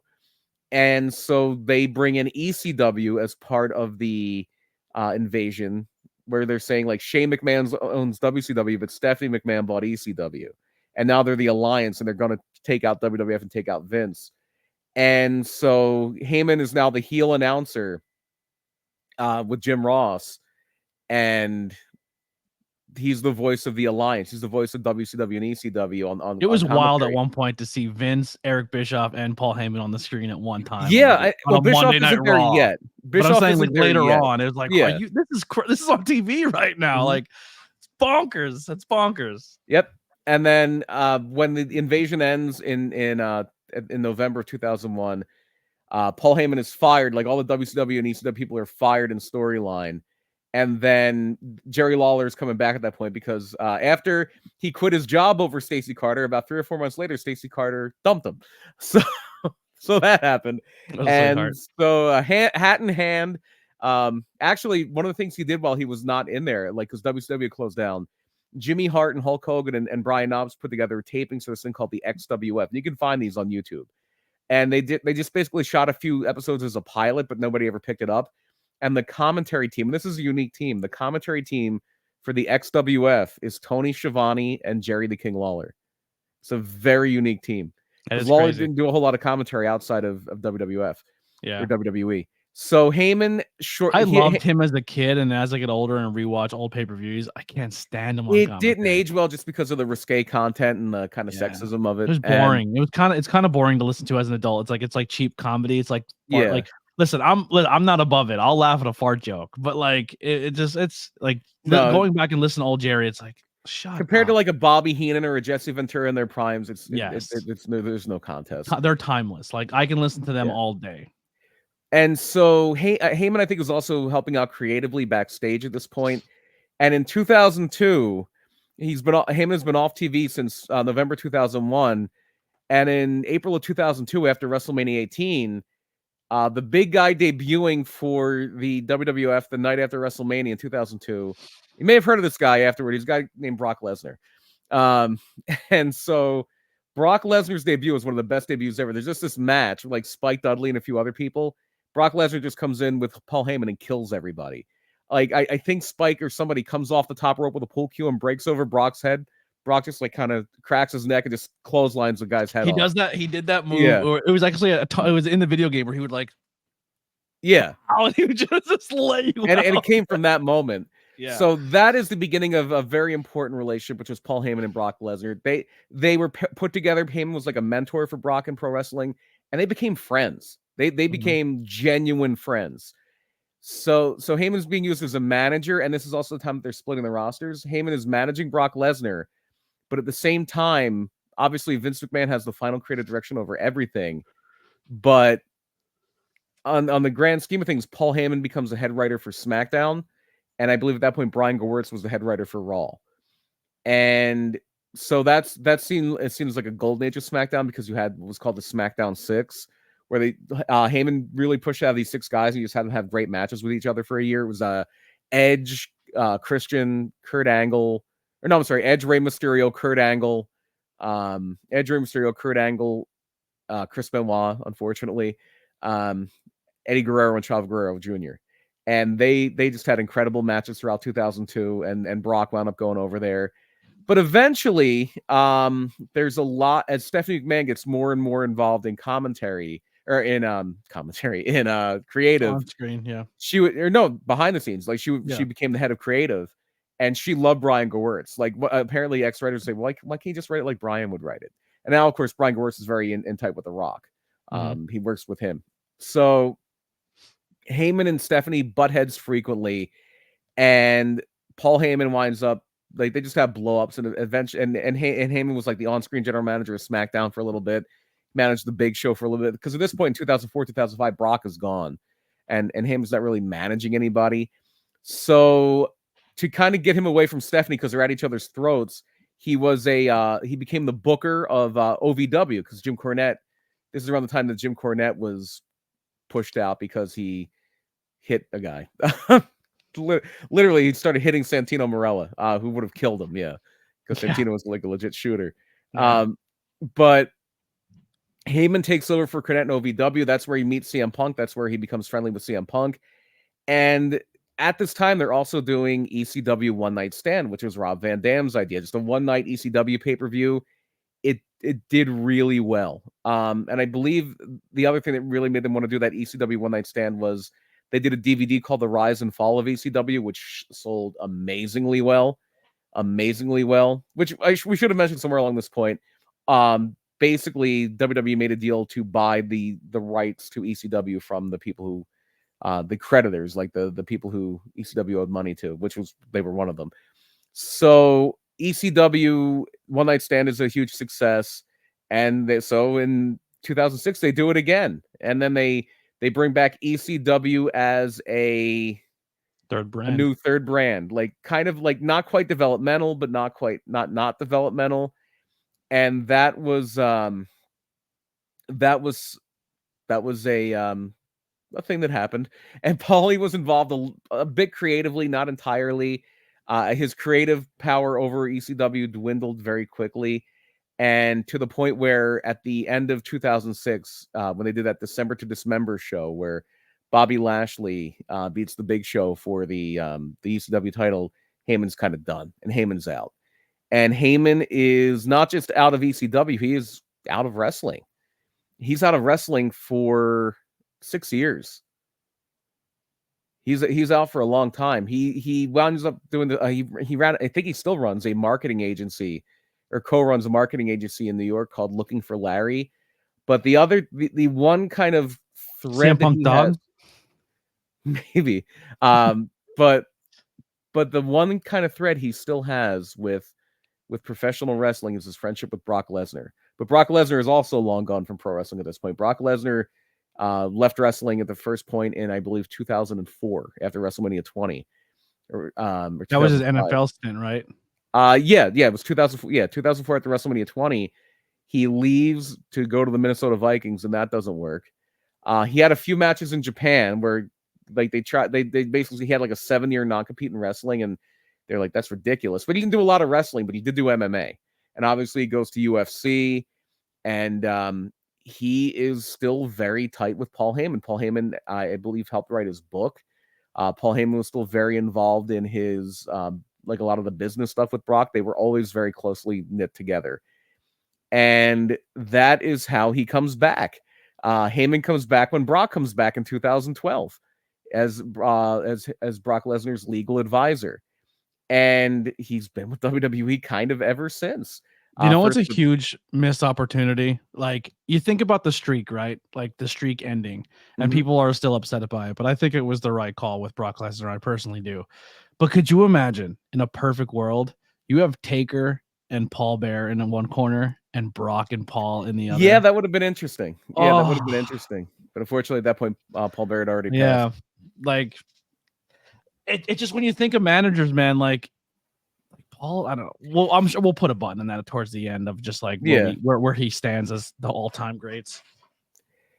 Yeah, but yeah, that's, I mean, I think we all know what's happened since then. He had that really, really great run with Lesnar. He had a great run with CM Punk when Lesnar was kind of just there sparingly in 2013.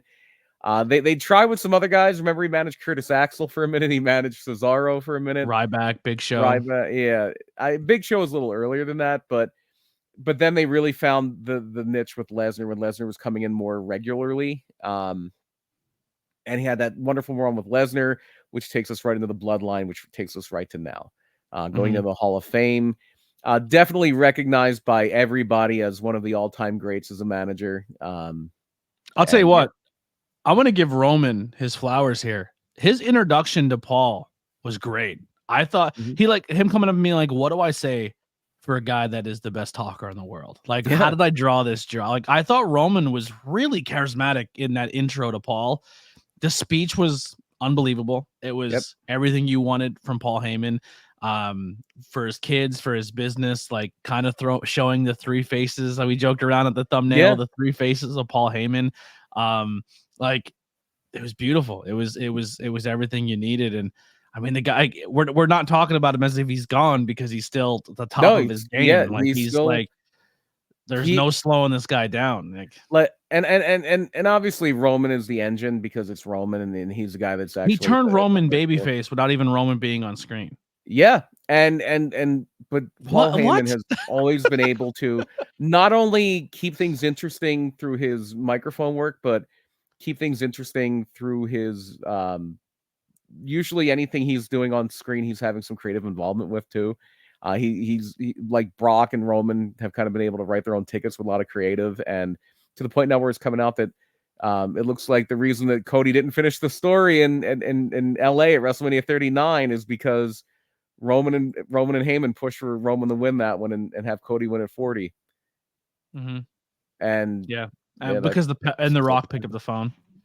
Yeah, well, there's been a lot of stuff about that too, where I guess there was a point sometime where somebody said like Rock was going to beat Roman and then vacate the title but be the people's champion. It was like, okay, I don't know if that's a great idea.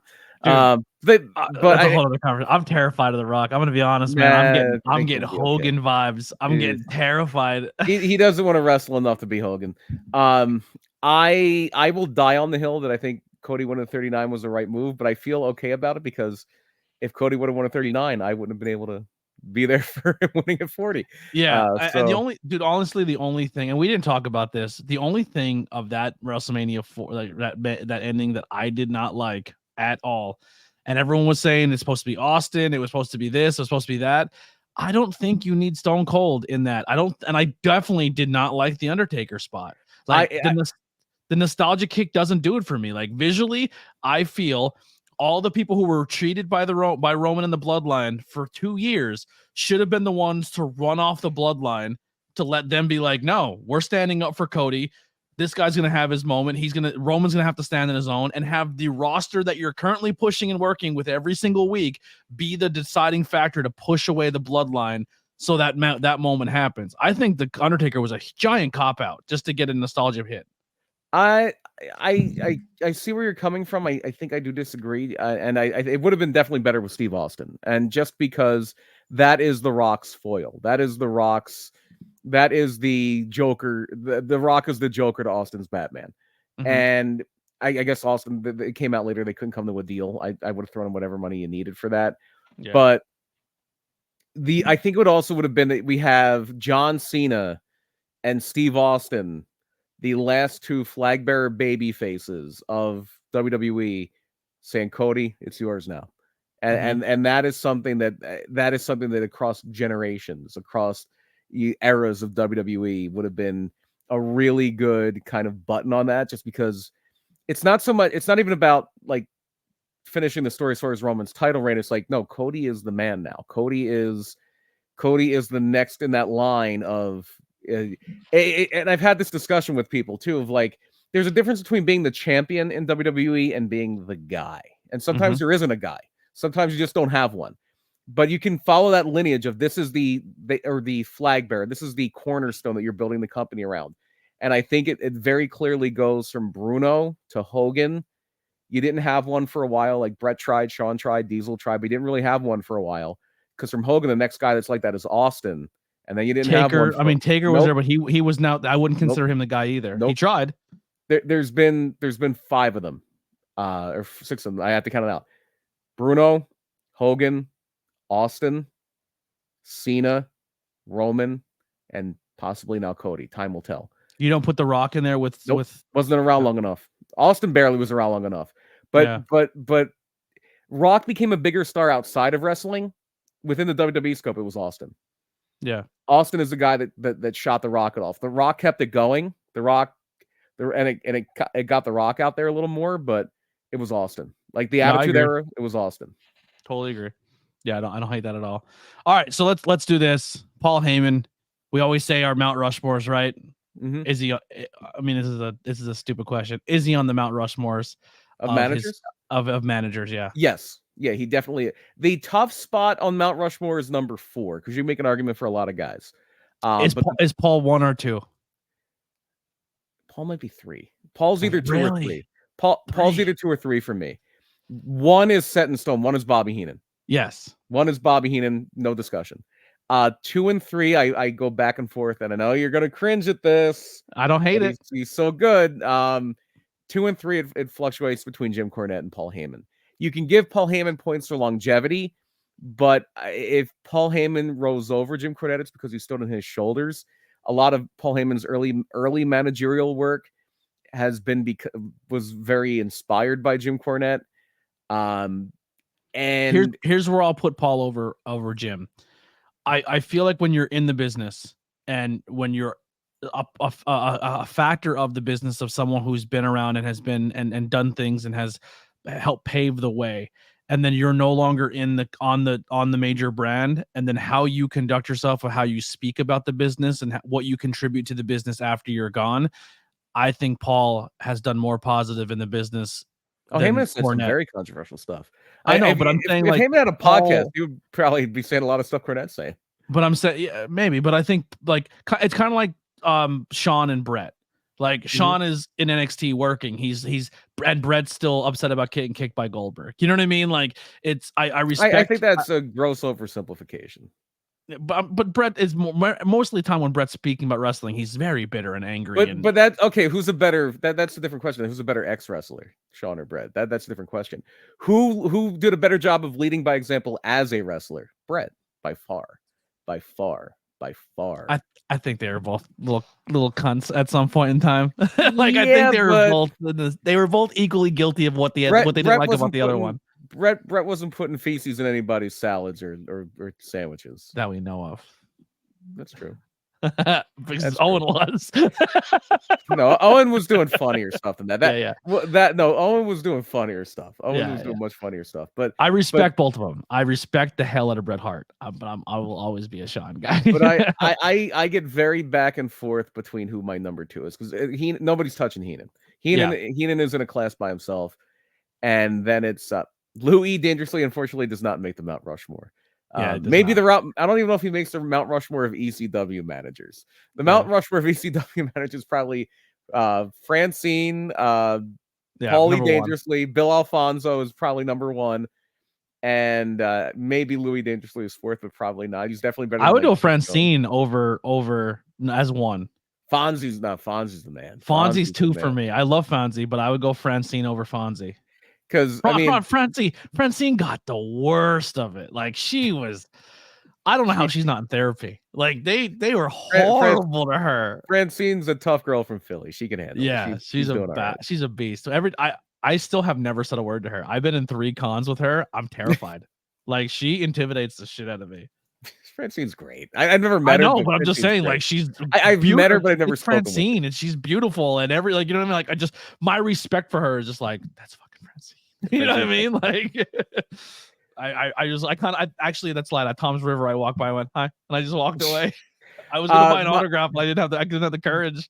the one interaction with Francine I had was at Chiller Theater in Jersey, and went there, met Demolition there, met the Iron Sheik there, and I was there with my best friend, and his oldest son was 2 years old at that point, and son's with us, and we're just walking around, and we go around this corner, and Francine looks at his son and goes, "What a cute baby!" And Francine was actually pregnant at the time too. I would have melted. I would have melted right into my shoes. And Francine was actually pregnant at the time, so she had the mommy genes were very strong in her at that point. Yeah. That would have melted into my shoes. All right, so who's number 4 on the Mount Rushmore? That is tougher. I tend to land. I go back and forth on a few people. I tend to land on Jimmy Hart. But you can make a case for Albano. You can make a case for the Grand Wizard. Blassie. You can make a class for Blassie. You can make a case for Sherry. Sherry Sherry's up there. Yeah, Sherry is up there for me. Sherry might. If I usually land on Jimmy Hart, because apparently, like, I haven't seen a whole lot of it, but they say most people have never seen Jimmy Hart's best work. Like if you see Jimmy Hart with the Honky Tonk Man or the Hart Foundation or Hulk Hogan or somebody like that, Jimmy Hart was getting stabbed and shot at. Like he was that good at what he did back in the Jimmy day. Hart, he was taking stray bullets. Jimmy Hart in Memphis was purportedly on another level, and I know he just did so many other things. Like he was doing a lot of music stuff with them, and so Jimmy Hart is usually who I put as number 4. Jimmy Hart. I don't hate that either. And I mean, the guy bought you a soda, you know? Yeah. Yes, he did. Oh man, what an episode, man! The history of Paul Heyman. BP, what do you want to do next week? What day are we doing this next week is the other question, because Sunday we will be at PPW. You want to shoot again for a Saturday? We can do a Saturday again. Yeah, I have nothing going on next Saturday. I may have some going on during the day next Saturday, but I should be back Saturday plenty night, of time for Saturday night. I want to save something for May. In May, at some point, I want to do another event. I want to do Slamboree 1994 because it'll be May of 94. It'll be the 30th anniversary of the show. Or 30 years ago. It was the first pay-per-view I was ever at, and it's a very fun show. Okay, that's so it. that is coming up in the future. Let's open it to the chat. We'll give you guys a couple minutes here. Post some ideas that you guys want to do. I know we talked about one in the earlier that Ryan Vox was to join, so we could do that one. Not next, but possibly in the future. Eddie Gilbert. Is there anything on your mind that you definitely really want to put out there and talk about? Not for the month of. Does the month of May spark anything up for you? You know what? This is May. I'm an idiot. We're in May now. Let's do it. Let's do Slamboree 94 next month. So everybody fire up Peacock. We're gonna watch a show. Are you okay with this? Or yeah. You got to get Francine in the pot. I would love to. I don't. She probably has some amazing stories. Francine is. I'm a Francine mark. Tag her in this. We have nothing but good things to say about Francine. Francine's mothers in wrestling for Mother's Day. There you go. Yeah, that'll work. Yeah, let's do that. Be kind of fun. We'll do that one, and then we'll do Slamboree the week after. All right. Top mothers in wrestling. Yeah. And why is it Judy Bagwell? Yeah, well, I think we've done this before. I think we did do mothers. We did do that. I think we did it last year, as a matter of fact. Was it on this platform though? Was it the old one? Yes, I believe so, because I remember us talking a lot about Judy Bagwell. I remember us talking a lot about Judy Bagwell because shortly after that, I met Buff Bagwell. Oh, you met him? Oh, yeah, that's right. You were at a show with him. He was a sweetheart too. Sweetheart of a guy. Let me. I think it was. I want to say it was this platform. I think it was post the podcast, and it was more of this live stream. Let's see. I'm because I know for a while we had some episodes that weren't numbered, and they weren't podcasts related. I want to say if it wasn't last year, it was the year before, but I'm pretty sure we did mothers in wrestling because I know we covered Judy Bagwell like pretty hardcore. It does. I'm gonna be honest. It is kind of ringing a bell for me as well. Let's see here. All right, that's muted. It's not gonna. It may have even been when Buff Bagwell's Dark Side of the Ring came out, or something like that. I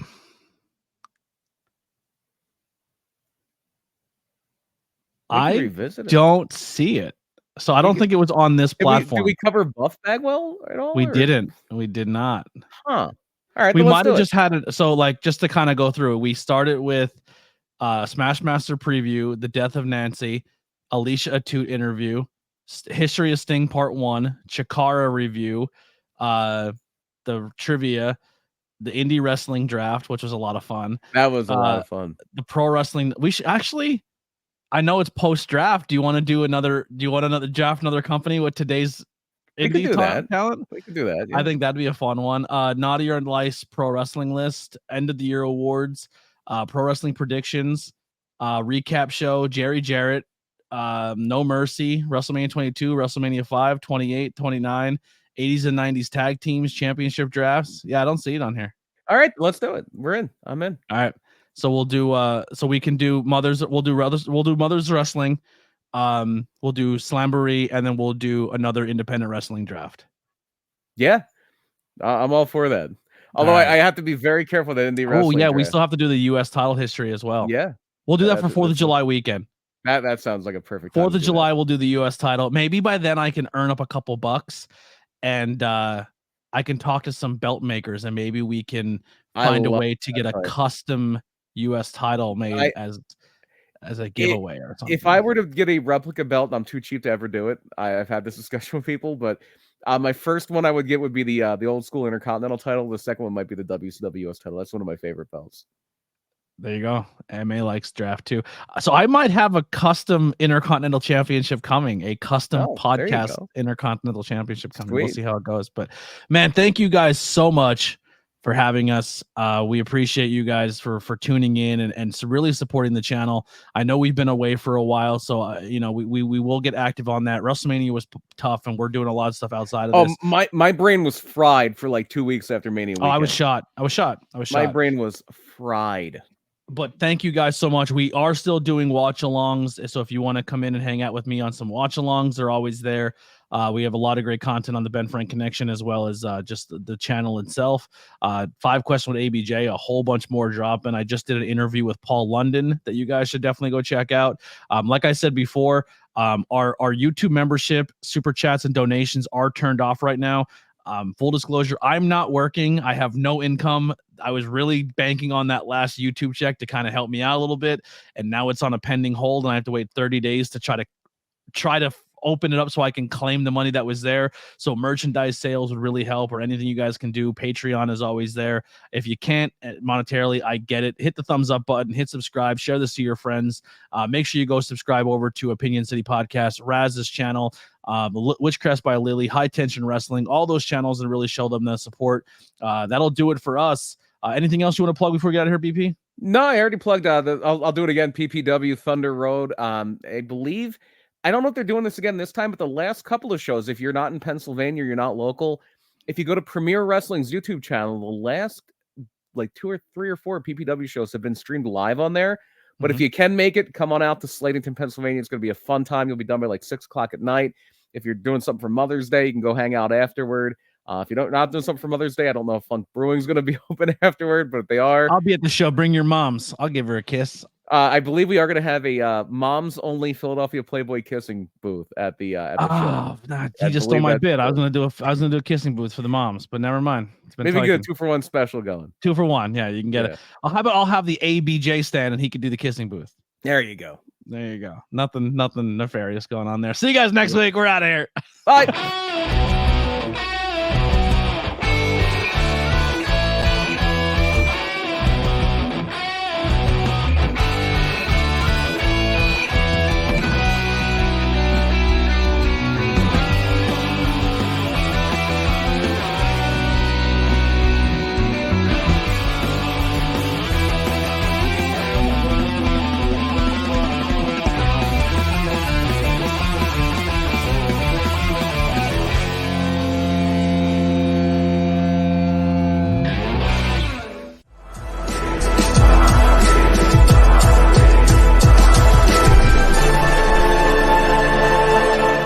Thanks for watching this presentation. Like, share, and subscribe for more.